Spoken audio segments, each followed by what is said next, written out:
अधिवेशनाचा तिसरा आठवडा सुरू असून हे अधिवेशन संपायला शेवटचे काही दिवस उरलेले आहेत। असं असताना विधानसभा विरोधी पक्षनेते पदाचं नेमकं काय होणार हा प्रश्न कायम आहे। महाविकास आघाडीकडून ठाकरेंच्या शिवसेनेनं विधानसभा विरोधी पक्षनेते पदासाठी भास्कर जाधव यांचं नाव विधानसभा अध्यक्षांकडे दिलेलं आहे। मात्र अजूनही त्यावर कुठलाही निर्णय विधानसभा अध्यक्षांकडून घेण्यात आलेला नाहीये। पुढील 7 दिवसात निर्णय झाला नाही तर सलग हिवाळी अधिवेशनानंतर खरं तर अर्थसंकल्पीय अधिवेशन असे 2 अधिवेशन हे विधानसभा विरोधी पक्षनेते पदाविना जाणार आहेत। विरोधकांकडून विधानसभा अध्यक्षांच्या कोर्टात विरोधी खरं तर पक्षनेते पदाचा चेंडू टाकण्यात आलाय।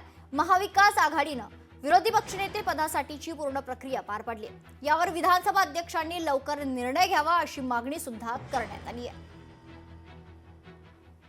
लोकशाहीमध्ये छोटे की मोठे गट, छोटे घटक की मोठे घटक, संख्येनं जास्त की कमी हा आम्ही विचार करणार नाही, तर विरोधकांचा सुद्धा योग्य तो मान सन्मान ठेवून त्यांचे अधिकार आणि हक्क आम्ही शाबूत ठेवू असं देवेंद्र फडणवीसांनी सांगितलेलं आहे।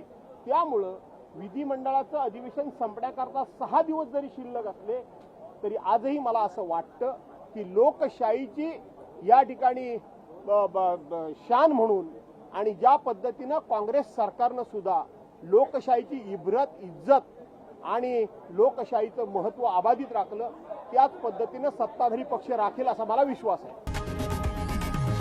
लोकशाही मराठी ऐका, पहा, जागरूक रहा।